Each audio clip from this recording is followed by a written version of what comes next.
దేవుని వాక్యాన్ని మనం విని 12:30 కల్లా పల్ల ఆరాధన ముగించుకుందాం. 1 గంట కల్లా భోజనాలు మనము చేసుకొని యథావిధిగా మన కార్యక్రమంలో మనం ముగించుకుందాం. దేవునికి స్తోత్రం కలుగును గాక. హల్లెలూయా.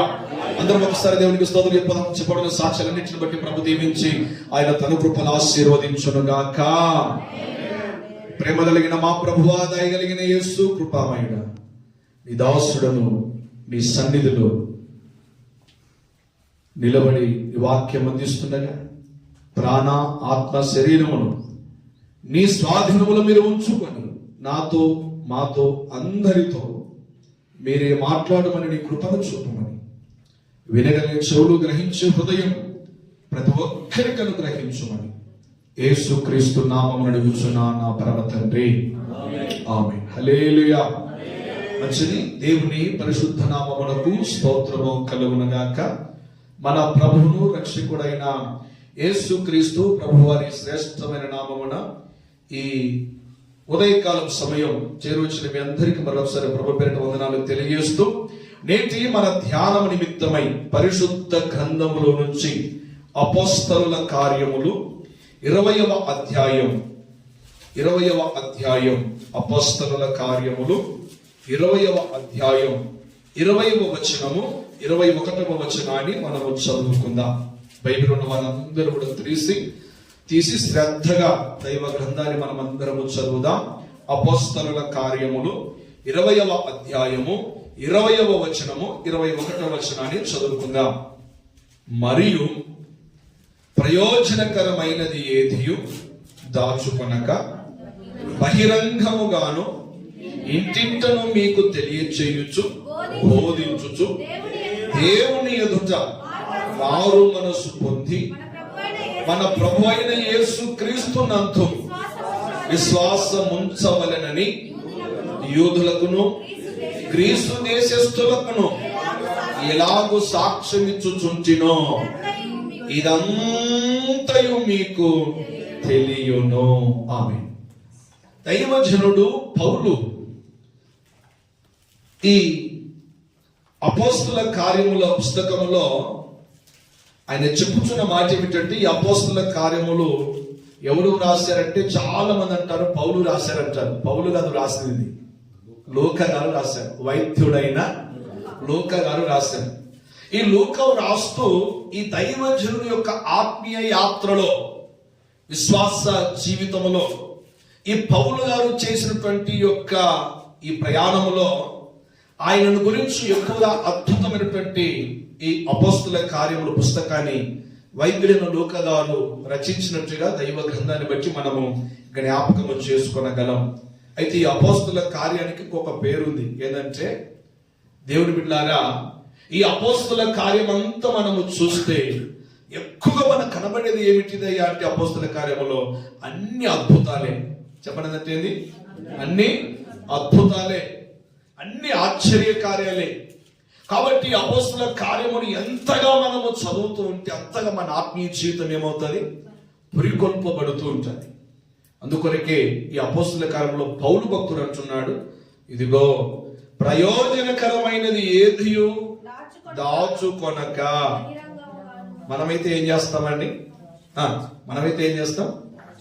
కొంచెం దాచుకొని కొంచెం బయటికి కనపడతట్టు కొంచెము దాచుకుంటాం.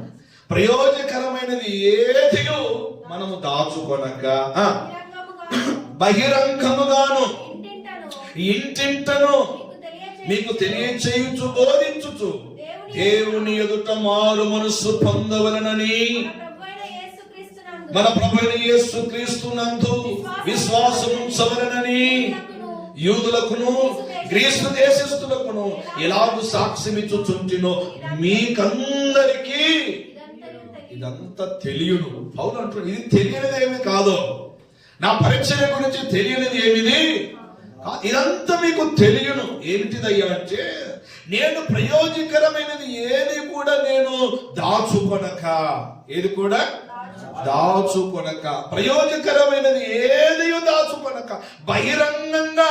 ఎట్లంట? బహిరంగంగా. చాలా మంది బహిరంగంగా ఏది దాచుకోకుండా ఏం చేస్తుంటారండి? ఏం చేస్తుంటారు? చెప్పాలా కదా? చెప్పాలనా? బహిరంగంగా ఏది దాచుకోకుండా ఏం చేస్తున్నాడంట పౌలు? ఇంటింట మీకు ఏం చేస్తున్నాడు? ఆయన తెలియజేస్తూ బోధించుతూ ఉన్నాడు. అయితే ఈ రోజున ప్రయోజనకరమైనది ఒక మాట జ్ఞాపకం చేస్తారండి. దానికంటే ముందుగా యెషయా గ్రంథం 48వ అధ్యాయం 17వ వచనాన్ని చదవండి. యెషయా గ్రంథం 48వ అధ్యాయము 17వ వచనం. 48:17. నీ విమోచకుడను ఇశ్రాయేలు పరిశుద్ధ దేవుడునైనా యెహోవా. ఎవరు సెలవిస్తున్నారయ్యా? అమ్మా, ఎవరు సెలవిస్తున్నారంట?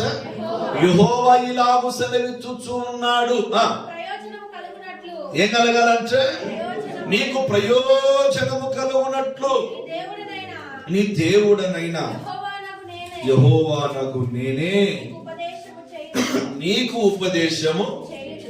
పౌలు భక్తుడు చెప్పినట్టుగా ప్రయోజనకరమైనది ఏది దాచుకోకుండా నేను మీకు ఇంటింట తెలియజేస్తూ బోధించుచు ఎలా నేను ఉన్నానో ఇదంతా మీకు తెలియజేశాను. కాబట్టి ప్రయోజనకరమైనదిగా ఉండాలి అన్నాడు. ఎట్లుండాలన్నాడు? ప్రయోజనకరమైనదిగా ఉండాలి. ఎట్లుండాలంట? మనం కూడా మన పిల్లలను పెంచి పెద్దవారిగా చేసి ఏమంటాం? చివరికి ఏమంటాం? ముసలోళ్ళం అవుతున్నాము రా బాబు, మీరు కొంచెం భవిష్యత్తులో ఏం కావాలా? ఏం కావాలంట? ప్రయోజకులు కావాలి అంటాం. ఎవరైనా ప్రయోజకులు కాకూడదు అని అనుకుంటారండి? అనుకుంటారా? ఎవరో అనుకోరు. అవి చేశారు కదా. మీ పిల్లలు బీటెక్ చదివారు. బీటెక్ చదివిన పిల్లలు ఒక బీటెక్ చదివి ఇంటికాడ ఉండండి, తిని ఉండరు, పడుకోండి అంటావా? ఏమంటావు? చదివిన చదువుకు ఏం చేయాలంట? ప్రయోజకులు కండి. మీరు ఏం కావాలంట? ప్రయోజకులుగా ఉండాలి. కాబట్టి ఇక్కడ కూడా పౌలు భక్తుడు ప్రయోజనకరమైనదిగా నేను ఏది కూడా దాచుకోకుండా బహిరంగంగా తెలియజేస్తున్నా. అంటే పౌలు చెప్పుతున్న మాట ఏమిటంటే ప్రయోజనకరముగా మనం ఉండాలి అంటున్నాడు. ఏమంటున్నాడు? ప్రయోజనకరమైన వారుగా, ప్రయోజనకరమైనదిగా ఉండాలి. అది ఏదైనా మనము ప్రయోజనం లేకుండా ఏ పని కూడా చేస్తామండి? చేస్తామా? ప్రయోజనం ఉంటేనే ఏదైనా పనిని చేస్తాం. ప్రయోజనం లేకుండా ఏ పని కూడా మనం చేయం. అందుకొరకు ఏది ప్రయోజనం అంటే ఇక్కడ అంటున్నాడు కదా, నేను నీకు ప్రయోజనము కలుగునట్లు నీ దేవుడు నేను యెహోవా నాకు నేను నీకు ఏమి ఇచ్చువాడను? ఉపదేశము చేస్తాను అన్నాడు. ఉపదేశం ఎందుకు కొరకండి? ఉపదేశం ఎందుకు కొరకు? ఉపదేశం ఎందుకు కొరకు? మనకి టైంపాస్ కొరక, మనందరికి సమయం వృధా అవ్వట్లేదని కదా, టైంపాస్ కొరక. ఉపదేశము ఎందుకు కొరకంటే మన ఆత్మీయ జీవితంలో, మన కుటుంబ జీవితంలో, విశ్వాస జీవితంలో, ప్రార్థన జీవితంలో ఎక్కడైనా మనము దేవుని సన్నిధిలో ప్రయోజనము లేకుండా బ్రతుకుతూ ఉన్నామేమో. అందుకొరకే నీ జీవితంలో ఈ ఉపదేశము ద్వారా, ఈ ఉపదేశ క్రమము ద్వారా, ఈ ఉపదేశ పద్ధతి ద్వారా, ఈ ఉపదేశము ద్వారా మనకి ఏం కలగాలంట? ప్రయోజనం కలగాలి. అందుకొరకే మనం అందరము ప్రతి ఆదివారము మందిరాల్లో ఏం చేస్తాం? కూడుకొని ఉంటాం. ఎందుకొరకు? ప్రభా నీ ఉపదేశము నాకు కావాలి. నీవు ఉపదేశిస్తే, నీ ఉపదేశము నాకు కలిగితే, నీ ఉపదేశముతో నీవు నాతో మాట్లాడితే ప్రయోజనం లేని నా బ్రతుకు ఏమైపోతుంది? ప్రయోజనముగా మారుతుంది. దేవునికి స్తోత్రం. హల్లెలూయా, హల్లెలూయా. ప్రయోజనముగా ఉండాలి. ఎట్లుండాలంట? ప్రయోజనం ఉండాలి. సత్యంత వరకు ప్రయోజనం లేకుండా అట్లాగా ఉంటే ఏమంటారు? ప్రజలను ఏమంటారు చెప్పండి? వీడు ఉన్నొకటే, వీడు ఉన్నొకటే, పోయినా ఒకటే. లేడు కాదు, పోయినా ఒకటే అంటారు. వీడు ఉన్నొకటే అంటే నిన్ను బట్టి ప్రయోజనం ఉండాలి, నన్ను బట్టి ప్రయోజనం ఉండాలి, మనల్ని బట్టి ప్రయోజనం ఉండాలి. అందుకొరకే ఇదిగో నీకు ప్రయోజనము కలుగునట్లు నేను నేనే నీకు ఉపదేశము చేస్తానన్నాడు ఆయన. దేవునికి స్తోత్రం. హల్లెలూయా. అందుకొరకు యేసయ్య పాదాలు పట్టుకోవాలి. ఎవరి పాదాలు పట్టుకోవాలంటే? యేసయ్య పాదాలు పట్టుకోవాలి, ప్రభు పాదాలు పట్టుకోవాలి. మనం నిన్నటి దినాన ఉపవాస ప్రార్థనలు అద్భుతంగా ప్రభుత్వంలో ప్రార్థన చేశాం. కన్నీటి ప్రార్థన చేస్తూ వచ్చాను. ఆయన సన్నిధిలో ప్రభు నువ్వు మాట్లాడువాడు, నువ్వు దర్శించువాడు, నువ్వు బలమిచ్చువాడు, నువ్వు శక్తినిచ్చువాడు, నీవు ఆశీర్వదించు దేవుడు. నిన్నటి ప్రసంగములో నీ దుఃఖ దినములు ఏమవుతున్నాడు? ఆయన సంతోషముగా మార్చునన్నాడు ఆయన. దేవునికి స్తోత్రం, హల్లెలూయా. నిన్న ఆయన అంగీకరించి దేవుడని పరిశుద్ధాత్ముడు మాట్లాడిన నిన్నటి దినమన్న. ఎందుకంటే ప్రభు నీతో మాట్లాడుతూ నీకు ఉపదేశం చేస్తుంది ఎందుకొరకు తెలుసా? ప్రయోజకులుగా ఉండాలి. ఒక్కరైనా దేవుని కొరకు ఏం కావాలంట? ప్రయోజకులుగా ఉండాలి. ఒక్కరైనా ప్రభు కొరకు ఎట్లా ఉండాలంట? ప్రయోజకులుగా మార్చబడాలి. అందుకొరకు ఉపదేశము. నేతలు ఉపదేశాన్ని త్రోసిపుచ్చుతున్నారు, ఉపదేశాలు ప్రకటన పెడుతున్నారు, ఉపదేశాలు నిర్లక్ష్యం చేస్తున్నారు.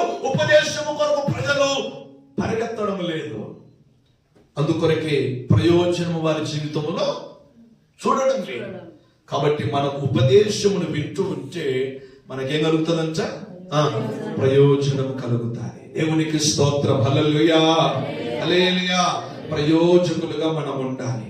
చూద్దాం రండి, దేవుని యొక్క వాక్య భాగంలో నుంచి ఒక్క మాట జ్ఞాపకం చేస్తాను రండి. దేవునికి మహిమ కలుగును గాక. సమూయేలు రాసిన 2వ గ్రంథం 3వ అధ్యాయము 19వ వచనాన్ని చదువుదాం. అక్కడ దావీదు భక్తుడితో మాట్లాడుచున్న మాట. సమూయేలు రాసినటువంటి 2వ గ్రంథం 3వ అధ్యాయము 19. చదవండి సార్. మరియు అబ్నేరు బెన్యామీనీలతో ఇలాగున మాట్లాడిన తర్వాత హెబ్రోనుకు వచ్చి ఇశ్రాయేలు వారి దృష్టికి బెన్యామీనీలందరి దృష్టికి ప్రయోజనమైన దానిని దావీదునకు పూర్తిగా తెలియచేసెను. ప్రయోజనం లేనిదా? ప్రయోజనమైనదా? ఇప్పుడు అబ్నేరు తన జీవితంలో బెన్యామీనులతో అలా ఉన్న మాట్లాడిన తర్వాత హెబ్రోనుకు వచ్చాడంట. అబ్నేరు హెబ్రోనుకు వచ్చాడు. అబ్నేరు హెబ్రోనుకు వచ్చి ఇశ్రాయేలు వారి దృష్టికి బెన్యామీనీలందరి దృష్టికి ఏం పలికాడంట? ప్రయోజనమైనది చెప్తూ వచ్చాడంట దావీదుకు. ప్రయోజనం లేనిది కాదు, ప్రయోజనమైనది, ప్రయోజనముగా ఉన్నది, ప్రయోజనమైన దానిని దావీదునకు పూర్తిగా తెలియచేశాడంట. ఎవరెవరి దృష్టికి? ఎవరి దృష్టికి అండి? ఇశ్రాయేలు వారి దృష్టికి, బెన్యామీనీయుల దృష్టికి. మనమేమో ఒకరి దృష్టికి ప్రయోజనంగా ఉంటే ఒకరి దృష్టికి ప్రయోజనంగా ఉన్నాం. కానీ ఇక్కడ సమపాలనగా బెన్యామీనుల దృష్టికి, ఇశ్రాయేలు వారి దృష్టికి ఇప్పుడు దావీదుకు వర్తమానం తీసుకుని వస్తున్నాడు అబ్నేరు. ఎలాంటి వర్తమానం అంటే ప్రయోజనకరమైన దానిని మాత్రమే తెలియజేస్తున్నాడు. ప్రయోజనము లేనిది కాదు, ప్రయోజనకరమైనది. నీవు నేను తెలియచేసే సమాచారం, నీవు నేను తెలియచేసే మాట నీ జీవితంలో, నా జీవితంలో, మనందరి జీవితంలో ఇతరులకు ప్రయోజనకరమైనదిగా ఉండాలి. దేవునికి స్తోత్రం, హల్లెలూయా. ఎట్లుండాలంట? ప్రయోజనకరమైనదిగా ఉండాలి. ప్రయోజనం లేనిదిగా ఎప్పుడు ఎన్నడూ మనం ప్రయాసపడకూడదు. ప్రయోజనకరమైన దానిని మనము చేయదగిన వారం ఉండాలి. ఇప్పుడు దావీదుతో అంటున్నాడు, దావీదా ఇదిగో బెన్యామీను దృష్టికి, ఇశ్రాయేలు వారి దృష్టికి ఇదిగో ప్రయోజనకరమైన దానిని నేను నీకు పూర్తిగా తెలియచేస్తున్నాను అని దావీదుకు పూర్తిగా అబ్నేరు సమాచారాన్ని ఇస్తున్నాడు. కొందరు సమాచారాలు ఇస్తారు. ఎలాంటి సమాచారం చెప్పండి? దానివల్ల ప్రయోజనము ఉండనే ఉండదు. ఒక ఆయన అంటాడు, అవి కూటికి సరిపో, కూరాకు కూడా కూటికి చెల్లవంట, కూరాకు కూడా చెల్లవంట. అంటే మనం ఇచ్చే సమాచారము, మనము తెలియజేసే సమాచారము అది ప్రయోజనకరమైనదిగా ఉండాలి. ఎట్లుండాలంట? ప్రయోజనకరమైనదిగా ఉండాలి. కాబట్టి ప్రయోజకులుగా మనం అందరం కడవరి దినములలో దేవుని కొరకు మనం అందరం నిలబడుదుము గాక. హల్లెలూయా, హల్లెలూయా. అందుకొరకే అబ్నేరు చెప్పుచున్న మాట, దావీదుతో తెలియచేయుచున్న మాట, అయ్యా ప్రయోజనకరమైన దానిని నేను దావీదుకు పూర్తిగా తెలియజేస్తానన్నాడు. మన జీవితంలో కూడా ప్రభువుకు మన మాట ద్వారా, మన జీవితం ద్వారా, మన ప్రవర్తన ద్వారా, మన నడవడిక ద్వారా, మన విశ్వాసం ద్వారా పూర్తిగా ప్రభుకు ప్రయోజనకరమైన వారముగా మనం అందరము మారుదుము గాక. హల్లెలూయా. చదవండి, ఏంటిది ప్రయోజనకరమైనది? కొన్ని విషయాలు జ్ఞాపకం చేసి నేను త్వరగా ముగిస్తాను. తిమోతికి రాసిన మొదటి పత్రిక, పౌలు భక్తుడు యవనస్తుడైన తిమోతికి వ్రాయిచున్నాడు. తిమోతికి రాసిన మొదటి పత్రిక 4వ అధ్యాయము 8వ వచనాన్ని మనము చదువుదాం. శరీర సంబంధమైన సాధకము కొంచెము మట్టుకే ప్రయోజనకరమగును. గాని దైవభక్తి ఇప్పటికీ జీవము విషయములోను రాబో జీవము విషయములోను వాగ్దానముతో కూడినదైనందున అది అన్ని విషయములలో అది దేవునికి స్తోత్రం. హల్లెలూయా. శరీర సంబంధమైన సాధకము కొంచెము మట్టుకే, ఎలా అంట, కొంచెము మట్టుకే అది ఏమైపోతుందంట, ప్రయోజనకరం అవుతుంది. కానీ దైవ భక్తి, ఏ భక్తి అంట, ఏ భక్తి అండి, ఏ భక్తి కలిగి ఉండాలా? దేవుని బిడ్డలు ఏ భక్తి కలిగి ఉండాలా? దైవ భక్తి విషయములో. దైవభక్తి అంటే చెప్పాలా? దైవభక్తి అంటే, దైవభక్తి అంటే మెడలో పొడగాటి సిలువ వేసుకుంటే దైవభక్తులా? ఎదురుగా మందిరానికి వెళ్ళి సిలువ దగ్గర నమస్కారం చేసుకుంటే దైవభక్తులా? చెప్పాలా? దైవభక్తి అంటే తెల్లటి వస్త్రాలు వేసుకొని కింద నుంచి పై వరకు తెల్లటి వస్త్రాలు వేసుకుంటే దైవభక్తులా? చదవండి. దైవభక్తి విషయము, దైవభక్తి ఇప్పటికీ, దైవభక్తి ఇప్పటికి జీవము విషయములోను, ఏ విషయంలో? జీవము విషయములో, జీవించే విషయములో, జీవము విషయములో, రాబోవు జీవము విషయములోను, ఈ విషయములోనైనా రాబోవు విషయములోనైనా ఏం కలిగి ఉండాలంటే వాగ్దానముతో కూడినదైనందున అది అన్ని విషయంలో ఏమవుతుందంటే, అంటే శారీర సంబంధమైన వాటి కొరకు మనం ప్రయోజకులుగా ఉండకూడదు. వాగ్దానముతో కూడినటువంటి జీవమును మనము పొందుకోవడానికి, వాగ్దానముతో కూడినటువంటి జీవమును మనము కలిగి జీవించడానికి దేవుని సంఘమైన మనం, దేవుని ప్రజలమైన మనం, దేవుని జనాంగమైన మనం, మన ఆత్మీయ జీవితంలో, మన కుటుంబాలలో దేవుని సంఘమా మనం ఆత్మీయతలో, ఆత్మీయ జీవితంలో మనము ప్రయోజకులుగా ఉండాలి. దేవునికి స్తోత్రం. హల్లెలూయా. దైవ భక్తి విషయంలో మనము ప్రయోజకులుగా ఉండాలి. ఏ భక్తి విషయంలో అంట? శారీర విషయంలో కాదు. ఎప్పుడూ శారీర విషయంలో చాలా మంది ప్రయోజకులుగా ఉండాలని ప్రయత్నం చేస్తూ ఉంటారు.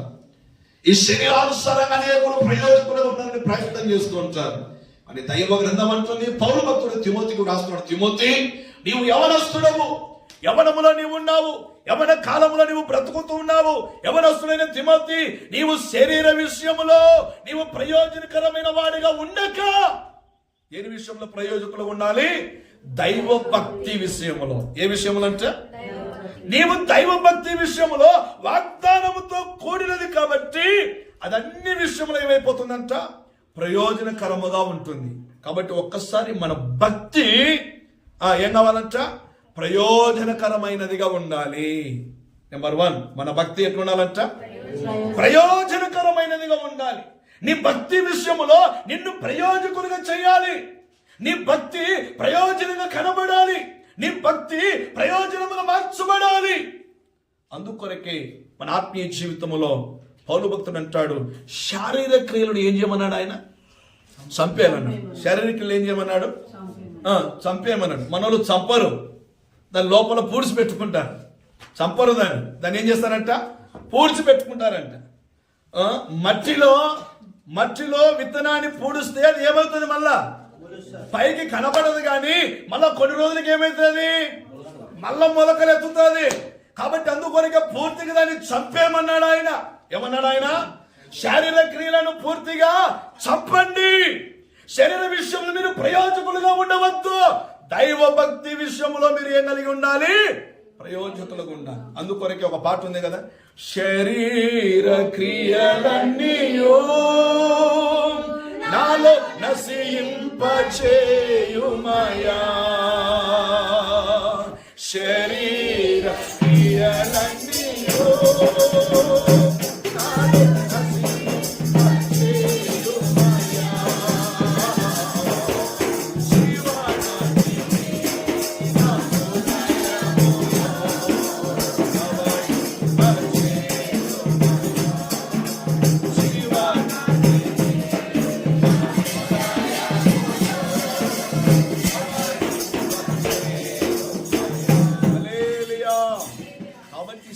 క్రియలు చంపాలి.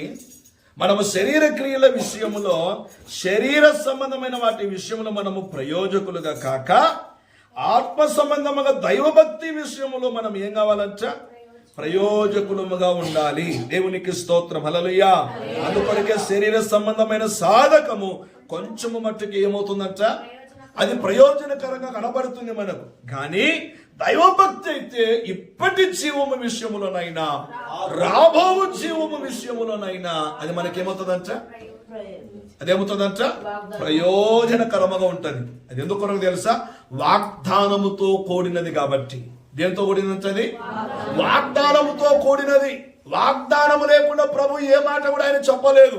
వాగ్దానం లేకుండా ఏది మనతో ఆయన మాట స్థిరపరచలేదు. అందుకొరకే వాగ్దానములు మనకు ఉన్నవి. ఏమన్నాయంట? వాగ్దానాలు మనకు ఉన్నాయి.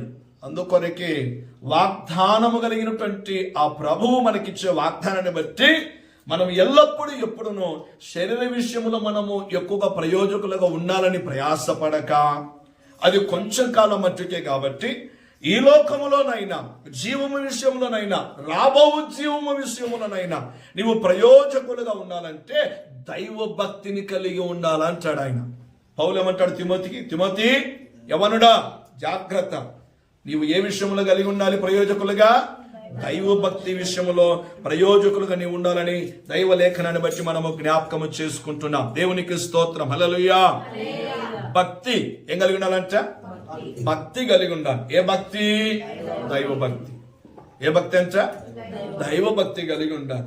ఈ దైవ భక్తిని కలిగి ఉన్నప్పుడు అది ఈ లోకంలో నిన్ను చూసిన వారు, నిన్ను ఎరిగిన వారు నీ భక్తిని బట్టి నీకు ప్రయోజనముగా కనబడుతుంది. ఒకవేళ ఈ జీవము విషయంలోనైనా ప్రయోజకులు కనబడుతుంటాము, రాబోతుంది ఇంకొక జీవము విషయం. ఆ రాబోతున్న జీవము విషయంలోనైనా నీవు నేను మనం ఎట్లా కనపడతామంట? ప్రయోజకులుగా కనపడతాం. దేవునికి స్తోత్రం, హల్లెలూయా. అందుకొరకే భక్తిని ఏం చేయమన్నాడు ఆయన? కాపాడుకోమన్నాడు. భక్తిని ఏం చేయమన్నాడు ఆయన? కాపాడు. మనమేమో శరీరాన్ని కాపాడుకుంటాం, అవునండి, శరీరాన్ని కాపాడుకుంటాం కదా. ఒక సినిమా హీరోయిన్ అంట ముఖం బాగా అందంగా ఉండాలని ఏదో ప్లాస్టిక్ సర్జరీ చేసుకున్నారంట కదా. మొత్తానికి ఆ ముఖానికి లచ్చలు లచ్చలు కోట్లు పెట్టి పెట్టి పెట్టి పెట్టి ఆ ముఖం మీద ఆల్కహాలిస్ అవి నానాకవన్నీ చేసుకుని మొత్తానికి క్యాన్సర్ వచ్చి చచ్చిపోయిందండి. శరీరం కొరకు ఎన్నైనా మనం చేస్తాము, కానీ ఇగో నా భక్తి విషయంలో నా భక్తిని నేను కాపాడుకోవాలి, నా భక్తిని నేను కాపాడుకొని జీవించాలి. శరీర విషయంలో కాపాడుకోవడానికి ప్రయత్నం చేస్తున్నాం, మంచిదే, నేను కాదనను. కానీ దానికంటే ముఖ్యమైన అది కొంచెం కాలం మట్టికే మనకు ఉండేది. కానీ రాబోతున్నటువంటి ఆ జీవము విషయంలో నీవు నేను మనము ప్రయోజకులుగా ఉండాలంటే మన భక్తిని మనం ఏం చేయాలి చెప్పండి? కాపాడుకోవాలి. చెప్పండి, ఏం చేయాలంట? మన భక్తిని మనము కాపాడుకోవాలి. కాబట్టి దేవుని సంఘమైన మనం ఏ విషయంలో ప్రయోజకులుగా ఉండాలంటే భక్తి విషయంలో ప్రయోజకులముగా ఉండాలి. రెండో విషయాన్ని చూద్దామనంటే ఒక 3-4 విషయాలు చెప్పి నేను ముగిస్తాను. గలతీయులకు రాసిన పత్రిక 5వ అధ్యాయం. అపోస్తలుడైన పౌలు గలతీ సంఘానికి పత్రికను రాస్తున్నాడు. గలతీయులకు రాసిన పత్రిక 5వ అధ్యాయం 6వ వచనాన్ని మనము చదువుదాం. 5వ అధ్యాయం 6వ వచనం చదవండి అమ్మా. 5వ అధ్యాయం 6వ వచనం. యేసు క్రీస్తు నందుండు వారికి సున్నతి పొందుట ఎందేమియు లేదు, పొందకపోవట ఎందేమియు లేదు, కానీ ప్రేమ వలన కార్య సాధకమగు విశ్వాసమే. చాలా మంది ఇప్పుడు యూదులు ఏమనుకుంటున్నారంటే యేసు క్రీస్తు నందుండు వారికి సున్నతి పొందుట ఏమీ లేదు, పొందకపోవటం ఏమీ కూడా. చాలా మంది యూదులు అనుకుంటున్నారు సున్నతి చేస్తేనే, సున్నతి పొందితేనే, ఎందుకంటే వాళ్ళ ఆచారం కదా. ఇప్పుడు గలతీ సంఘంలో కూడా పౌలు గారు స్వార్థ బోధించుతున్నప్పుడు, స్వార్థ చెప్పుచున్నప్పుడు వారు కూడా సున్నతి పొందాలి, సున్నతి పొందాలంటున్నారు. చదవండి 2వ వచనం. చూడుడి, మీరు సున్నతి పొందిన ఎడల క్రీస్తు వలన మీకు ప్రయోజనమేమీ కలుగదని పౌలను నేను మీతో చెప్పుచున్నాను. సున్నతి పొందితే మేము ప్రయోజనం అయిపోతాం, అవునండి. ఏం పొందుతానంట? సున్నతి పొందితే ఏమవుతారంట? వాళ్ళు ప్రయోజనం అయిపోతారంట. హృదయం ఎట్లున్నా పర్వాలేదు, కానీ బాగా సున్నతి అంటే తెలుసు కదా. సున్నతి అంటే ఒక మాట చెప్పాలంటే ఒడుగులు. అలాగ బాహ్య సున్నతి పొందితే మేము ప్రయోజకులం అని అనుకుంటున్నారంట. పౌలు అంటున్నాడు, ఇదిగో చూడండి చూడండి గలతీ పట్టణంలో ఉన్నటువంటి ప్రజలారా, విశ్వాసులారా, ఇదిగో మీరు సున్నతి పొందిన యెడల క్రీస్తు వలన మీకు ప్రయోజనం ఏమీ ఉందా? సున్నతి పొందితే ఏమైనా ప్రయోజనం ఉందా? ఏమి లేదు అని అంటూ ఆయన అంటాడు, పౌలను నేను మీతో చెప్పుచున్నాను, ధర్మశాస్త్రము యావత్తు ఆచరింపబద్ధుడై ఉన్నాడని సున్నతి పొందిన ప్రతి మనుషునికి నేను మరలా దృఢముగా చెప్పుచున్నాను. అయ్యా, ధర్మశాస్త్రం పద్ధతి ప్రకారంగా మీరు ఏం పొందుతున్నారు? సున్నతి పొందుతున్నారు. ధర్మశాస్త్రము యావత్తు ఆచరింపబద్ధుడనై ఉన్నటువంటి నేను కూడా సున్నతి పొందిన ప్రతి మనుషునికి నేను మరలా ఏం చేస్తున్నా? దృఢంగా చెప్తున్నా. వినండి, ఏమిటంటే మీలో ధర్మశాస్త్రం వలన నీతిమంతులు తీర్చబడు వారు ఎవరో వారు క్రీస్తు నుండి బొత్తిగా వేరు చేయబడి ఉన్నారు. చూడండి, ధర్మశాస్త్రంలో నీతిమంతులమని తీర్చబడు వారెవరో వారు క్రీస్తు నుండి బొత్తిగా ఏమైపోతున్నారంట? ధర్మశాస్త్రం ద్వారా మేము నీతిమంతులం అవుతామని ఉందా? లేదో. అలా అనుకొనుచున్న వారంట క్రీస్తులో నుండి ఏమైపోతున్నారంట? బొత్తిగా వేరు చేయబడి ఉన్నారు, కృపలో నుండి తొలగిపోయి ఉన్నారు. చూడండి, ఎక్కడికి పోతున్నారంట? కృపలో నుండి తొలగిపోతున్నారు. ఎందుకొరకు? ఇదిగో మేము ధర్మశాస్త్ర ప్రకారంగా సున్నతి పొందుకోవాలి, సున్నతి ద్వారా మేము నీతిమంతులం అవుతాం, మా హృదయం ఎలాగున్నా పర్వాలేదు, మా హృదయములు ఎలా నడుచుకున్నా పర్వాలేదు, మా ప్రవర్తన ఎలాగున్నా పర్వాలేదు, పైకి మేము సున్నతి పొందిన వారము అని అనిపించుకుంటే చాలు అని అనుకొనిచ్చిన వారలారా, ఇదిగో మీరు కృపలో నుండి ఏమైపోతున్నారు? మీరు కృపలోనే ఏమైపోతున్నారు? తొలగిపోతూ ఉన్నారని పౌలు చెప్పుచున్న మాట. అందుకొరకే ఏలయనగా మనము విశ్వాసము గల వారమై నీతి కలుగునను నిరీక్షణ సఫలమగునని ఆత్మ ద్వారా ఎదురు చూచుచున్నాము. దేవునికి స్తోత్రం, హల్లెలూయా. దేని ద్వారా ఎదురు చూస్తున్నామంట? ఆత్మ ద్వారా ఎదురు చూస్తున్నాం. శారీరకంగా కాదు, శరీరాన్ని బట్టి కాదు, శరీర సున్నతిని బట్టి కాదు, ఆత్మ ద్వారా ఎదురు చూస్తున్నాము మనం. ఎందుకొరకు తెలుసా? ఆయన అంటాడు, యేసుక్రీస్తు నందుండు వారికి సున్నతి పొందుట ఏమీ లేదు, పొందకపోవటం కూడా ఏమీ లేదు. అయితే ఆయన అంటాడు, ప్రేమ వలన కార్యసాధకమగు విశ్వాసమే మీకు. సున్నతి పొందాలనుకొనుచున్న వారులారా, సున్నతిని కలిగి జీవించాలనుకొనుచున్న వారులారా, సున్నతి పొందినా సున్నతి పొందకపోయినా మీ జీవితంలో ప్రయోజనం ఏమీ లేదు. ఏందయ్యా ప్రయోజనం అంటే ఆయన అంటున్నాడు, ప్రేమ వలన కార్యసాధకమగు విశ్వాసము వలననే. విశ్వాసమే నీకేమవుతుందంట? అది ప్రయోజనకరమైనది. దేవునికి స్తోత్రం, హల్లెలూయా. అందుకొరకే ప్రేమ వలన కార్యసాధకమగు విశ్వాసం. దేని వలనంట? ప్రేమ వలన కార్యసాధకమగు విశ్వాసాలు కూడా రకాలు చూపిస్తున్నాడు ఆయన.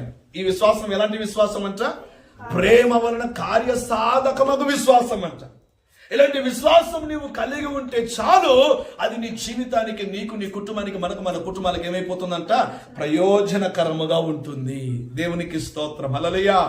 సున్నతి పొందాలా, నేను సున్నతి చేసుకోవాలని సున్నతి ద్వారా నువ్వు పొందినా ఏమి లేదు, పొందకపోయినా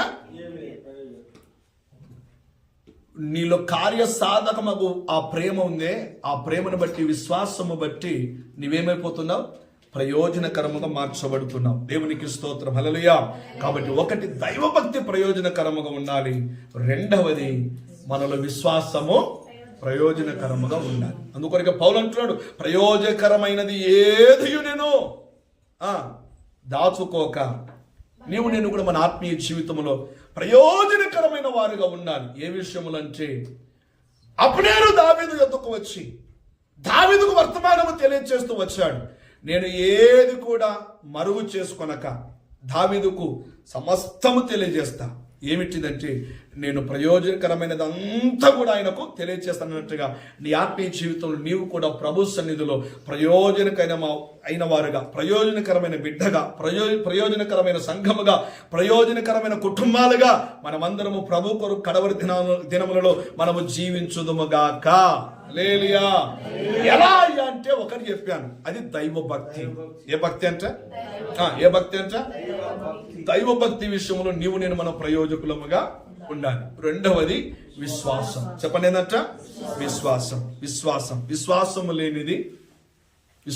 లేనిది ఏది కూడా మన జీవితంలో కార్యము జరగదు. జరుగుతుందండి? యేసుక్రీస్తు ప్రభు వారి యొద్దకు కుంటోలు, గుడ్డోలు, మూగోలు, చెవిటోలు, రక్తస్రావం కలిగిన వారు, రోగులు, చాంద్ర రోగం గలవారు, బలహీనులు, ఊచకాలు చేతులు గలవారు అనేకులు వచ్చారు. ఎవరు వచ్చినా ఆయన వారితో చెప్పిన మాట ఒకటే, నీ విశ్వాసమే నిన్ను. సున్నతి ద్వారా ఏమి లేదురా బాబు,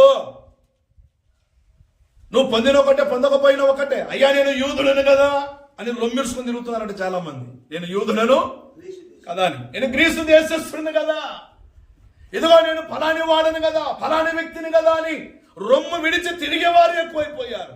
అలా ఉండటం వలన ఏమి ప్రయోజనము లేదు. నీలో కనబడవలసింది ఏంటంట? విశ్వాసం. చెప్పండి ఏంటంట? విశ్వాసం. ఆ విశ్వాసం అంటే ఎలాంటిది తెలుసా? ప్రేమ కార్య సాధకమగు విశ్వాసం. ప్రేమ రాజ్యాలను, ప్రేమ అనేకులను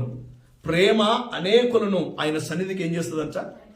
తీసుకొని వస్తుందంట. అందుకొరకే ప్రేమ కలిగి ఉండాలి. ప్రభు వారు లోకముని ఎంతో ప్రేమించాడా, ద్వేషించాడా? పాపాన్ని ద్వేషించాడు, కానీ పాపిని ప్రభు ఏం చేశాడండి? ప్రేమించాడు. కాబట్టి అందుకొరకే మనము ప్రేమ కార్య సాధకమగు విశ్వాసాన్ని మనము కలిగి ఉంటే అది మనకి ఏమైపోతుందంట? ప్రయోజనాలు ఉంటాయి. అందుకొరకే ప్రభువారు భూమి మీద ఒక్క అడుగులా వేస్తే ఆయన చూసేది చాలా సందర్భాలు చెప్పాను. ఏమైనా చూస్తాడా మనలో అంటే మనలో కనుగొనేది ఏంటి తెలుసా? విశ్వాసం. చెప్పండి ఏంటంట? నేను భూమి మీద విశ్వాసము కనుగొందునా అంటాడు ఆయన. కాబట్టి విశ్వాసమైన మన ఆత్మీయ జీవితంలో అయ్యా నా విశ్వాసం ప్రయోజనకరమైనదిగా ఉందా? అయ్యా నా భక్తి విషయంలో, నా దైవభక్తి విషయంలో ప్రయోజనకరమైన ఉన్నదా లేదా అని మనము కలిగి ప్రభు కొరకు జీవించాలని ప్రభు మాటను బట్టి నేను మీకు జ్ఞాపకం చేస్తున్నా. మూడవదిగా చూడండి, ప్రసంగి గ్రంథం 2వ అధ్యాయం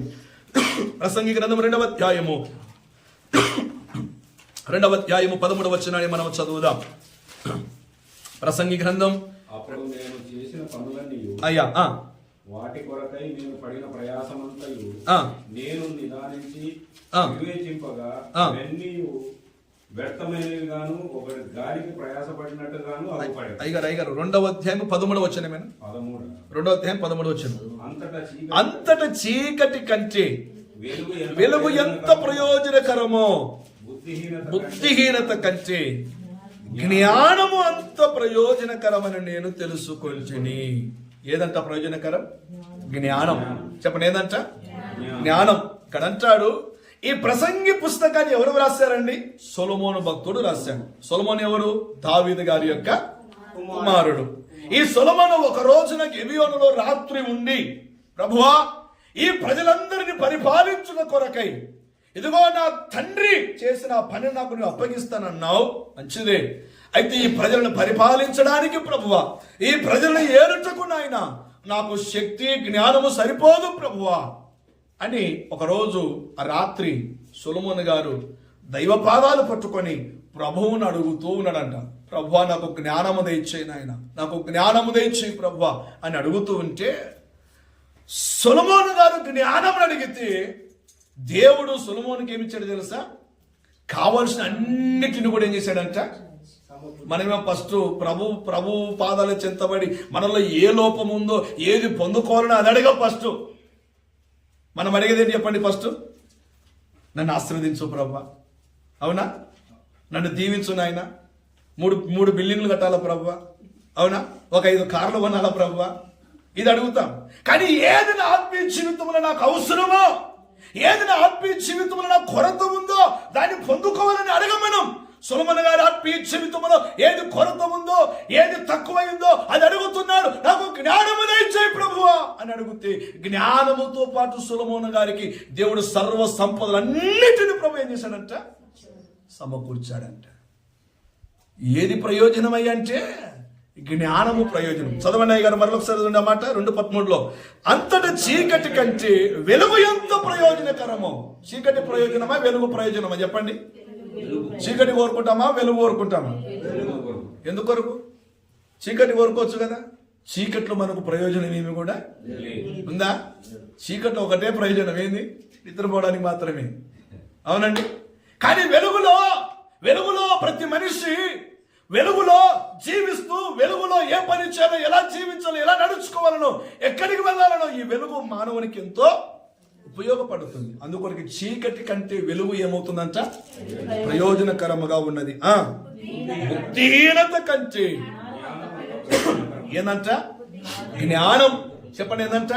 బుద్ధిహీనత. చాలా మంది బుద్ధిహీనతగా నడుచుకుంటుంటారు. చాలా మంది, నేను చాలా సందర్భాలు గమనిస్తుంటా, కొందరిని బుద్ధిహీనులుగా ఉంటారు చాలా మంది. ఏ హీనత అంట? బుద్ధిహీనత. కొన్ని సందర్భాలు మనం అంటాం కదా, వీడికి ఇంకేం లేదు, బుద్ధి లేదంట. అంటే వీనికి బుద్ధి సామెత ఉంది కదా, ఏం సామెత? బుద్ధి ఏం తినిందంట? గడ్డి తినిందంట. ఇట్లా బుద్ధిహీనత వలన చాలా మంది బుద్ధిహీనులై వెళ్ళిపోతుంటారు. చాలా మంది బుద్ధిహీనులుగా నడుచుకుంటుంటారు. చాలా మంది దేవుడిచ్చిన బుద్ధి, దేవుడిచ్చిన జ్ఞానాన్ని సంపాదించుకోకుండా బుద్ధిహీనులుగా నడుచుకుంటుంటారు చాలా మంది. నెబుకద్నెజరు బుద్ధిహీనుడై ఏం తిన్నాడండి? గడ్డి తిన్నాడు. జ్ఞానం కలిగి ఉండాలి. ఏం కలిగి ఉండాలంట? జ్ఞానం కలిగి ఉండాలి. అందుకొరకు బుద్ధిహీనత కంటే జ్ఞానము అంత ప్రయోజనకరమని నేను. ఏంటిదయ్యా ప్రయోజనం అంటే? ఈ లోకంలో ఏమి లేదు. బుద్ధిహీనుడుగా బ్రతికేదానికన్నా జ్ఞానము కలిగి జీవించుట, జ్ఞానము కలిగి బ్రతుకుట. ఏ జ్ఞానం? ఏ జ్ఞానం? లోకంలో ఉన్న జ్ఞానమా? పౌలు భక్తుడు అంటాడు, ఈ భూ సంబంధమైన జ్ఞానము కాదురా బాబు. ఏ జ్ఞానం అంట? పర సంబంధమైన జ్ఞానం, పైనుండి వచ్చే జ్ఞానము నాకు కావాలని అడుగుతాడు ఒక చోట పౌలు. ఏ జ్ఞానం అంట? పైనుండి వచ్చే జ్ఞానం. దేవుని జ్ఞానముతో నింపబడాలి. ఈ లోక జ్ఞానముతో నింపబడి, మీకు ఒక మాట జ్ఞాపకం చేయమంటారా? లోకంలో జ్ఞానం సంపాదించుకోవాలి, ఎంటెకులు, బీటెకులు, పీజీలు, ఆయుజులు, ఈజులు చదివి లాస్ట్కి ఏమవుతారో తెలుసా? మీకు ఎక్కువ చదివిన వాళ్ళు ఏమైపోతారు తెలుసా? పిక్చర్ అయిపోతారు. మీకు తెలుసా తెలియదు ఆ విషయం? ఎక్కువ చదివిన వాళ్ళు ఏమైపోతారు తెలుసా? నేను ఒక మ్యారేజ్ ప్రపోజల్కి వెళ్ళాను ఒక చోట. ఎంటెక్ చదివాడంట. ఎంటెక్ చదివాడు. నేను ఏదో బాగా మంచి జ్ఞానవంతుడేమో, బాగున్నాడేమో అనుకున్నాను. పోతే వాడు చేతులు ఇట్టి అనుకుంటున్నాడు. ఏనంటే నన్ను ఫాలో అవుతున్నట్టున్నాడు వాడు. ఎవరు ఫాలో అవుతున్నాడంట? నీకేమొచ్చిందో పై కాలం పిచ్చోడా అన్న. నేను జ్ఞానము సంపాదించుకోవట్లే. ఏమి సంపాదించుకోవట్లే? జ్ఞానము. ఏ జ్ఞానం అవసరమో, నేను ఎలా బ్రతకాలనో, ఎలా జీవించాలనో బైబిల్లో రాయబడింది. జ్ఞానవంతురాలు తన ఇల్లు 3 రాళ్ళు తన ఇల్లు ఏం చేస్తుందంట? ఎవరో పెరిగి వేయాల్సిన అవసరం లేదు. ఆటోమేటిక్గా వాళ్ళే ఉంటా అంతే. కాబట్టి జ్ఞానం కలిగి ప్రవర్తించాలి. ఎట్లా ప్రవర్తించాలంట? అందుకని నాకు ఇష్టమైన మాట బైబిల్ ఉంది, సమయోచితమైన జ్ఞానము. ఏ జ్ఞానం అంట? సమయోచితమైన జ్ఞానం. ఈ సమయోచితమైన జ్ఞానాన్ని మనం సంపాదించుకోవాలి. అందుకొరకు సొలొమోను అంటున్నాడు ప్రసంగి పుస్తకాన్ని వ్రాస్తూ, ఇదిగో నేను సర్వమును చూచిన వాడనై భూమినంతా కూడా వ్యర్థమని తెలియజేస్తూ, ఏమి లేదయ్యా, జ్ఞానమంత ప్రయోజనకరమైనది ఈ లోకములు ఏది కూడా లేదు. జ్ఞానమును సంపాదించుకోవాలి. దేవుడిచ్చే జ్ఞానాన్ని ఏం చేయాలంట? జ్ఞానమంతా ప్రయోజనకరమని నేను తెలుసుకుంటుని. జ్ఞానం అంతా బుద్ధిహీనత కాదు, జ్ఞానమే ప్రయోజనం. కాబట్టి మనము జ్ఞానము కలిగి జీవించాలి. ఏం కలిగి జీవించాలంట? జ్ఞానం కలిగి జీవించాలి. జ్ఞానముతో మనం ముందుకు నడుచుకోవాలి. జ్ఞానముతో కూడా మనం ఏం చేయమంటాడు? పౌలు ఒక చోట అంటాడు, భార్య భర్తలకు సంభాషణ తెలియజేస్తున్నప్పుడు జ్ఞానం కలిగి కాపురము చేయుడు అన్నాడు. ఏం చేయమన్నాడు? జాగ్రత్త, పురుషులు స్త్రీలు, జ్ఞానం కలిగి నీ భర్తతో నీవు కాపురం చేయాలి. జ్ఞానం కలిగి నీ భార్యతో నీవేం చేయాలంట? లేకపోతే అంత పరుల పాలే. జ్ఞానాన్ని మనం కలిగి జీవించకపోతే, జ్ఞానం కలిగి మనం బ్రతకకపోతే, అజ్ఞానంగా మనం జీవిస్తే, బుద్ధిహీనులుగా బ్రతుకుతే మన జీవితము ఏమైపోతుందంట? ప్రయోజనం లేనిదిగా నడవబడుతుంది. అందుకొరకే జ్ఞానము కలిగి మనం జీవించాలి. జ్ఞానముతో కాపురం చేయాలి. జ్ఞానం కలిగి ఇల్లు కట్టుకోవాలి. అందుకొరకే జ్ఞానము కలిగి ఉండాలి. ఈ జ్ఞానం రావాలంటే ఏం చేయాలా? ఏం చేయాలంటే జ్ఞానం రావాలంటే ఏం చేయాలా? VBSలు అవన్నీ చదివితే జ్ఞానం వస్తుందా? లోకానుసారంగా రావచ్చేమో. యెహోవా యందలి భయము జ్ఞానమునకు మూలం. దేవుని భయం మనలో ఉండాలి, దేవుని భక్తి మనలో ఉండాలి. దైవ భయము కలిగిన వ్యక్తులుగా ముందుకు సాగితే మన ఆత్మీయ జీవితంలో దేవుడు మనకు జ్ఞానమును కలగ చేయగలిగిన దేవుడు ఆయన. దేవునికి స్తోత్రం, హల్లెలూయా. అందుకొరకే జ్ఞానవంతులుగా ఉండాలి. ఏ వంతులుగా ఉండాలంటే జ్ఞానవంతులుగా ఉండాలి. కాబట్టి మూడవది ఏంటి ప్రయోజనం అంటే, బుద్ధిహీనత కంటే జ్ఞానమంత ప్రయోజనకరము. జ్ఞానం సంపాదించుకున్నామా? జ్ఞానము సంపాదించుకుందాం. జ్ఞానము కొరకు యేసయ్య పాదాలు పట్టుకుందాం. సొలొమోను జ్ఞానము కొరకు ప్రభు పాదాలు పట్టుకుని ఎలాగైతే సంపాదించుకున్నాడో, నీవు నేను మనం ఆయన పాదాలు పట్టుకొని దైవ సన్నిధిలో జ్ఞానమును సంపాదించుకోవాలి. దేవునికి స్తోత్రం, హల్లెలూయా. కాబట్టి దైవభక్తి మనకు ప్రయోజనకరముగా ఉండాలి, విశ్వాసము మనకు ప్రయోజనకరముగా ఉండాలి. ప్రభువు ఇచ్చే జ్ఞానము మనకు ఎట్లుండాలంట, అబ్బా వీడు జ్ఞానవంతుర్రా, వాడి దగ్గరికి వెళ్తే ఏదైనా రెండు మంచి మాటలు, వాడి దగ్గరికి వెళ్తే రెండు మంచి మాటలు మనకు దొరుకుతుందిరా అనేటట్టుగా ఉండాలంట క్రైస్తవులు, అనేటట్టుగా ఉండాలంట ఆత్మీయ జీవితం, అనేటట్టుగా ఉండాలంట మన బ్రతుకు. వాని దగ్గర కొత్త ఉన్న బుర్రంతా కూడా పాడైపోతున్నట్టుగా ఉండకూడదు.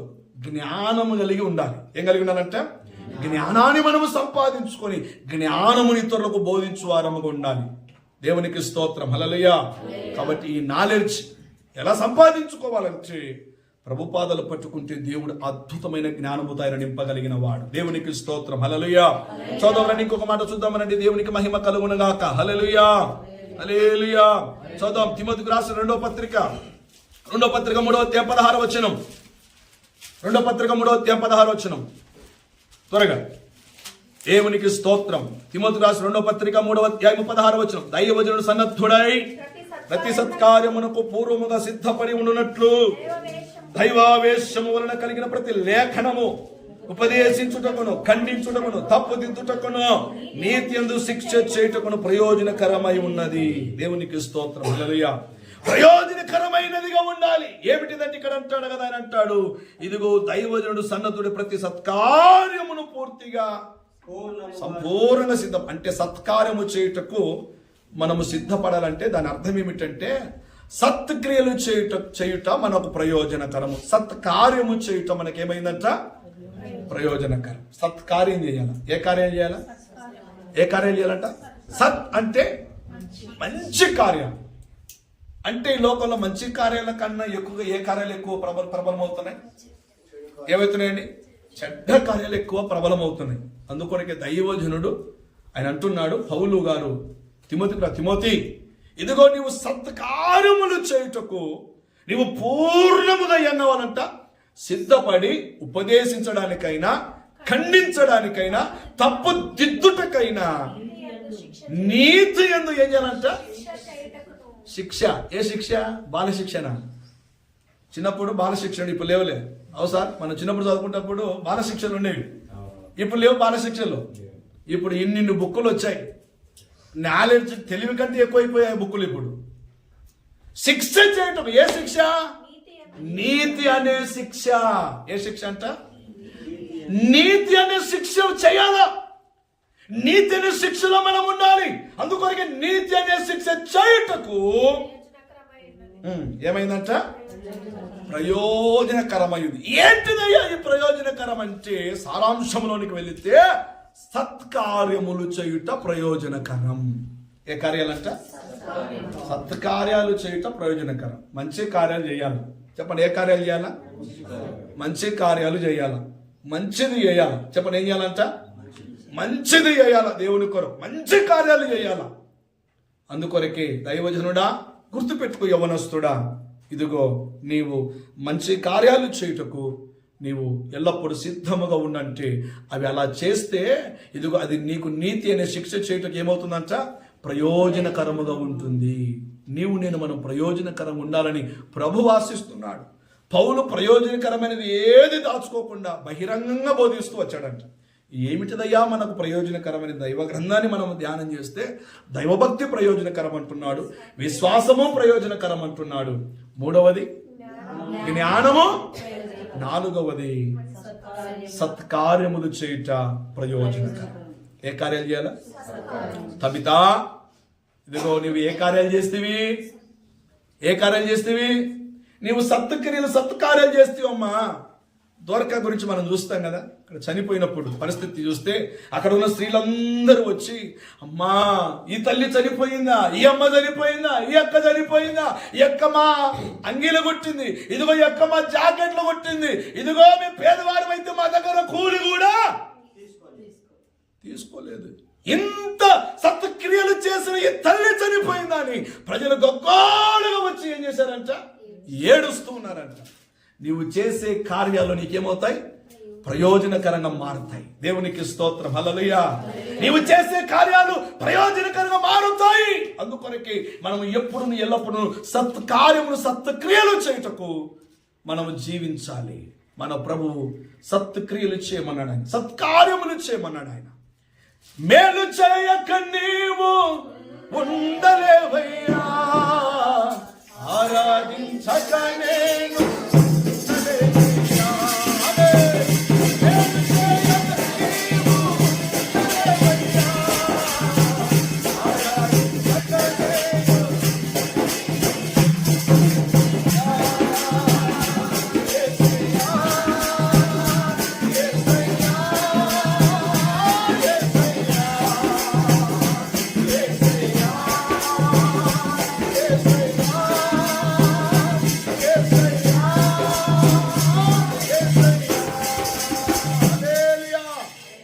ప్రభువే మేలు చేయక ఆయన ఉండలేకుండా ఉంటే మనమేమో నేను మేలు చెయ్యను, ఏం చేస్తా అంటాం, నేను కీడే చేస్తా అంటాం. అవునండి, నేను కీడే చేస్తా అంటాం. కానీ ప్రభు అంటున్నాడు, ఇదిగో మీరు మేలులు చెయ్యుడి. ఏమన్నాడు ఆయన, మేలులు చేయుడి. ఇదిగో నేను మేలు చేయక ఉండలేను. అందుకొరికి భక్తులు అంటున్నాడు, ప్రభువా నీవు మేలు చేయక ఉండలేవు, అందుకొరికి నేను నేనేం చేస్తున్నాను, ఆరాధించుచూ ఉన్నా. చెప్పండి, ఏం చేస్తున్నాడంట, ఆరాధిస్తున్నాడు. కాబట్టి దేవుని సంగమా, సత్కార్యములు చేయుటకు సత్క్రియలు చేయుటకు మనమందరము ప్రభు కొరకు మనము జీవిస్తే అది మనకు, మన జీవితమునకు, ఈ జీవనానికైనా రాబోతున్న జీవమునకైనా అది ఎట్లయిపోతుందంట, ప్రయోజనకరముగా ఉంటుంది. ప్రయోజనకరమైన దాని కొరకు మనం ప్రయాసపడుదాం, ప్రయోజనకరమైన దాని కొరకు మనం జీవించుదాం, ప్రయోజనకరమైన దాని కొరకు మనం బ్రతుకుదాం. పౌలు అంటున్నాడు, ఇదిగో నేను ప్రయోజనకరమైనది ఏది దాచుకోనయ్యా, నేను ఏది కూడా దాచుకోనయ్యా, అది ప్రయోజనకరమైనది, ప్రయోజనకరమైనది కాబట్టి నేను దాచుకోను, అన్నిటినీ తెలియచేస్తా, అన్నిటినీ బోధిస్తా, అన్నిటినీ తెలియజేస్తా అని పౌలు గారు సంఘానికి హెచ్చరికలు చేస్తూ వచ్చాడు. కాబట్టి నేటి దినమున నీవు నేను మనము కూడా ఇతరులకు ప్రయోజనకరంగా ఉన్నామా, సంఘానికి ప్రయోజనకరంగా ఉన్నామా, దేవునికి ప్రయోజనకరంగా ఉన్నామా, విశ్వాసులకు ప్రయోజనకరంగా ఉన్నామా, ఎవరికి వారమే మన ఆత్మీయ జీవితంలో ప్రభువా నా భక్తి ప్రయోజనకరంగా ఉందా, నా భక్తిని బట్టి ఇతరులు ఏమైనా వారికి ఉన్న భక్తిని కోల్పోతున్నారా, అయ్యా నా భక్తి ఇతరులకు ఎట్లుండాలా, ప్రయోజనకరంగా ఉండాలి. అయ్యా నా విశ్వాసం ఎట్లుండాలి, ఇతరులకి ప్రయోజనకరంగా ఉండాలి. అయ్యా నా జ్ఞానం ఇతరులకు ఎట్లుండాలా, ప్రయోజనకరంగా ఉండాలి. అయ్యా నా మంచి కార్యములు సత్కార్యములు ఇతరులకు ఎట్లుండాలా, ప్రయోజనకరంగా ఉండాలా. ప్రభువాని నీవు నేను ప్రభుత్వంలో ప్రార్థన చేస్తే నిన్ను ఆయన ఈ మార్చి మాసం నీ జీవితంలో ప్రయోజకునిగా ప్రభువు నిన్ను ఆయన మార్చువాడై ఉన్నాడు. దేవునికి స్తోత్రం, హల్లెలూయా. చివరి మాట చెప్పి నేను ముగిస్తే నీకు అయిపోయింది టైం. చివరి మాట, కొరింథీయులకు రాసిన మొదటి పత్రిక 10వ అధ్యాయము 33వ వచనమును చదువుకొని మనం ముగించుకుందాం. కొరింథీయులకు రాసినటువంటి మొదటి పత్రిక 10వ అధ్యాయము 33వ వచనం. ఇలాగు నేను కూడా స్వప్రయోజనమును కోరక అనేకులు రక్షింపబడవలనని వారి ప్రయోజనము కోరుచు అన్ని విషయములలో అందరిని ఏం చేస్తున్నాడంట, అందరినా కొందరినా అందరినీ ఏం చేస్తున్నాడంట, సంతోష పెట్టుచున్నాడు. ఎందుకొరకు అండి, నేను కూడా స్వప్రయోజనం కోరుకోవద్దు. మనం ప్రయోజనాలే కోరుకోవాలి. చాలా మంది ఇప్పుడు ఏమైపోతుంది, స్వప్రయోజనాలు ఎక్కువైపోయింది. ఏ ప్రయోజనాలు అండి, స్వప్రయోజనాలు ఎక్కువైపోతున్నాయి.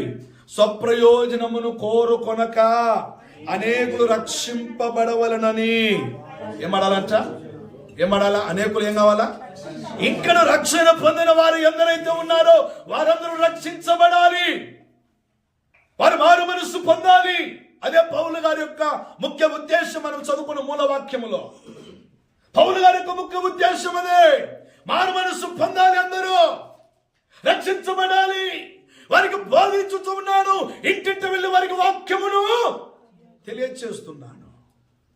నేను ఏది మరుగు చేసుకోనక ఇదిగో నేను ఏం చేస్తున్నాను, ప్రయోజనమైనది ఏది కూడా నేను దాచుకోవట్లేదు. ఏమిటిదయ్యా ప్రయోజనం అంటే, ఇతరులు రక్షణ పొందుట అది ఏమవుతుందంట, ప్రయోజనం. రక్షించబడుట ఏంటంటే అది ప్రయోజనమే. అందుకొరకే పౌలు అంటాడు, ఇంత గొప్ప రక్షణ మనం నిర్లక్ష్యము చేసిన ఎడలా ఎలాగూ తప్పించుకుందుము అన్నాడు. రక్షింపబడుట అది ప్రయోజనం మనకు. చాలా మంది రక్షణ పొందితే మాకేమొస్తుందిలే, అవునా, రక్షణ పొందితే మాకు దొరికేది ఏంటిలే, రక్షణ పొందితే మాకు ఒరిగేది ఏమిటిలే అంటారు. నీవు రక్షణ పొందుట నీ ఆత్మీయ జీవితానికి, నీ కుటుంబానికి, నీ పిల్లలకు, నీకును అది ఎట్లుంటదంట, ప్రయోజనకరమైనది అంటాడు భక్తుడు. ఇలాగ ప్రయోజనకరమైన దాని విషయంలో, అన్ని విషయాల్లో అందరినీ నేను ఏం చేస్తున్నట్టున్నాడు భక్తుడు, సంతోష పెట్టుతున్నా నేను నీకంతే. నా స్వప్రయోజనం కొరకు, నా పొట్ట కొరకు, నా కోటి కొరకు, నా వస్త్రాల కొరకు కాదు. ఇతరుల రక్షణ పొందాలని, అందరూ రక్షించబడాలని, అందరూ మారు మనస్సు పొందాలని, దేవుని రాజ్యములో కట్టబడాలని, దేవుని రాజ్యములో ఉండాలని, అందరి సంతోషం కొరకు నేను ఏమవుతున్నాను, సంతోషపడుతున్నాను. ఎందుకొరకు తెలుసా, వాళ్ళందరూ ప్రయోజకులుగా ఉండాలి. ఎట్లుండాలంట, వాళ్ళందరూ ఎట్లుండాలంట, ప్రయోజకులుగా ఉండాలి. విద్యలో ప్రయోజకులు ఉండొచ్చు, ఆస్తిలో ప్రయోజకులుగా ఉండొచ్చు, అంతస్తులో ప్రయోజకులుగా ఉండొచ్చు. నేను కాదనవి మనకు అవసరమే, మంచిదే. కానీ రక్షణలో కూడా మనం ఏం కలిగి ఉండాలంట, ప్రయోజకులుగా ఉండాలి. రక్షణలో ప్రయోజకులుగా ఉండాలి, రక్షించబడాలి. మనం రక్షింపబడినట్లు వారి ప్రయోజనం నేను కోరుతున్నాను అన్నాడు. దేవునికి స్తోత్రం. హల్లెలూయా. రక్షించబడుతున్నామా, రక్షణను కాపాడుకుంటున్నామా? రక్షణను కాపాడుకున్నట్టు కూడా అది మనకి ఎలాంటిది అంట, ప్రయోజనమైనది, ప్రయోజనమైనది. అందుకొరకే అయ్యలారా రక్షణ పొందుటకు నేనేమి చేయాలా? ఎవరన్నారు? చెరసాల అధిపతి. పౌలు శీలలు ప్రార్థన చేస్తుంటే, స్తుతిస్తుంటే రాత్రి ఏం జరిగింది? పెద్ద భూకంపం, చెరసాల పునాదులు దద్దరిల్లినాయి. దద్దరిల్లితే అప్పుడు చెరసాల అధిపతికి వార్త వినబడింది. అయ్యా, ఇదిగో చెరసాల దద్దరిల్లింది, సంఖ్యలు తెరవబడ్డాయి, ఇదిగో పౌలు శీలలు ఎక్కడ పరారై వెళ్ళిపోయారని చెరసాల అధిపతికి, నాయకుడికి చెప్తే, చెరసాల నాయకుడు వచ్చి చూస్తే ఎక్కడ ఉన్నాడు? పౌలు శీలలు పారిపోయారా? ఎక్కడున్నారండి? అక్కడే ఉన్నారు. క్రైస్తవుడు ఎక్కడికి వెళ్ళాడు? అక్కడే ఉంటాడు. కారణం ఏంటి తెలుసా? పిలిచిన దేవుడు నమ్మదగిన వాడు. దేవునికి స్తోత్రం. హల్లెలూయా. వారు ఆరాధించే దేవుడు నమ్మకమైన దేవుడు. మేము ఏ దొంగతనం చేసి మా సంఖ్యలు విడిపించుకోలేదయ్యా, లేకపోతే చలాన కట్టి మీ ఖైదీలకు దగ్గర, మీ బంట్రోతులకు, లేకపోతే మీ చెరసలు ఉన్న వారికి మేము ఏదో ఖజానా ఇచ్చి మమ్మల్ని మేము విడిపించుకోలేదయ్యా. పరిశుద్ధాత్మ దేవుడు మా ప్రభువు ఆయన తన దూతను పంపి మా సంఖ్యలు ఏమైనాయి, విడిపోయాయి. మేము ఎక్కడికి వెళ్ళాం, మేము ఎక్కడికి మేము పారిపోము. అయ్యా, నీవెందుకు నిన్ను నీవు చంపుకుంటావయ్యా, మేము ఇక్కడే ఉన్నాము, రా, నీ కూడా వార్త చెప్తాం ఏం జరిగిందని చెప్తే, ఆ రాత్రికి రాత్రి చెరసాల అధిపతి అంటున్నాడు, అయ్యా రక్షణ పొందుటకు నేనేమి, రక్షణ పొందుట నీకు ఏందంట, ప్రయోజనం. కనుక్కున్నాడు, తెలుసుకున్నాడు, రక్షణ పొందితే నాకు, నా కుటుంబానికి ఏం కలుగుతుంది, ప్రయోజనం అని. ఏం తక్కువ ఉందా? చెరసాల అధిపతికి డబ్బు తక్కువ ఉందా, తిండి తక్కువ ఉందా, అందము తక్కువ ఉందా, ఆస్తి తక్కువ ఉందా? ఎన్ని ఉన్నప్పటికైనా రక్షణ నాకు కావాలనుకున్నాడు. దేవునికి స్తోత్రం. హల్లెలూయా. అందువరకే పౌలు గారి యొక్క ప్రయాస, పౌలు గారి యొక్క భారం, పౌలు గారి యొక్క కోరిక, రక్షింపబడు వారి కొరకు నేను ఇదిగో అందరి విషయంలో సంతోషపడుతున్నాను. కారణం ఏమిటంటే, రక్షింపబడుట అది వారికి ఏం కలుగుతుందంట, ప్రయోజనం. ఒక్కసారి మన జీవితాన్ని తనిఖీ చేసుకుందాం. ప్రభా, నా భక్తి ప్రయోజనకరంగా ఉన్నదా? అయ్యా, నా విశ్వాసం ప్రయోజనకరంగా ఉన్నదా? అయ్యా, నా జీవితంలో తండ్రి ప్రభా ఇదిగో సత్క్రియలు నాకు ప్రయోజనకరముగా ఉన్నాయా? అయ్యా, నా రక్షణ ప్రయోజనకరముగా ఉన్నదా అని ఎవరికి వారమే మనం తీర్మానం చేసుకొని ప్రభులో మనం ముందుకు సాగుదాం. అట్టి కృపటి ధన్యత ప్రభు మనందరికి అనుగ్రహించి ప్రభు సహాయము దయచేయునుగాక. ఆమేన్. అందరూ మోకరించుదాం, ప్రార్థన చేద్దాం. అందరూ మోకరించుదాం. పౌలు భక్తుడు తెలియచేసిన విధముగా ప్రయోజనకరమైనది ఏదియో నేను దాచుకొనక బోధించుచూ ఉన్నాను. ఇంటింట వెళ్ళి వారికి తెలియచేస్తూ, ఇంటింట వారికి బోధించుచు మారు మనసు పొందండి అని తెలియచేస్తూ, ఇదిగో నేను ప్రతి విషయంలో వారికి తెలియచేస్తున్నాను. ఈ పగటి కాలం పరిశుద్ధాత్మ దేవుడు నీతో నాతో మనందరితో మాట్లాడి ఉన్నాడు. మనము కూడా ప్రయోజనకరముగా ఉండాలని, ప్రయోజనకరమైన దానిగా, ప్రయోజనకరమైనటువంటి వ్యక్తులముగా, ప్రయోజనకరమైన బిడ్డలుగా మనం ఉండాలంటున్నాడు ఆయన. ఏమిటిదయ్యా ప్రయోజనం అని దైవ గ్రంథాన్ని వెతికితే మన కనబడింది, దైవ లేఖనము బోధించింది. ఇదిగో భక్తి, దైవ భక్తి ప్రయోజనం అన్నాడు. శారీరక విషయం ప్రయోజనకరమైనది కాదు, దైవ భక్తే మనకు ప్రయోజనకరమైనది. మన భక్తిని మనము కాపాడుకుందాం. విశ్వాసమే ప్రయోజనకరమైనది. దేవుని బిడ్డలారా, సంఘమా, మేలు చేయుట, సత్క్రియలు చేయుట ప్రయోజనకరమైనది. అంత మాత్రమే కాదు, మన ఆత్మీయ జీవితంలో, మన ఆత్మీయ బ్రతుకులు, మన ఆత్మీయ కుటుంబములో ఎవరికి వారమే రక్షణను కాపాడుకున్నది మనకు ప్రయోజనకరం. కాబట్టి ఒకసారి మన జీవితాలు తనిఖీ చేసుకుందాం. ప్రభువా, నీ సన్నిధిలో నేను ఉన్నాను నాయన. నేను నీకు ప్రయోజకునిగా, ప్రయోజకురాలుగా, ప్రయోజకమైన వ్యక్తిగా నేను ఉండాలి నీ కొరకు అని తీర్మానం చేసుకుని ప్రభు కొరకు ముందుకు సాగుదాం.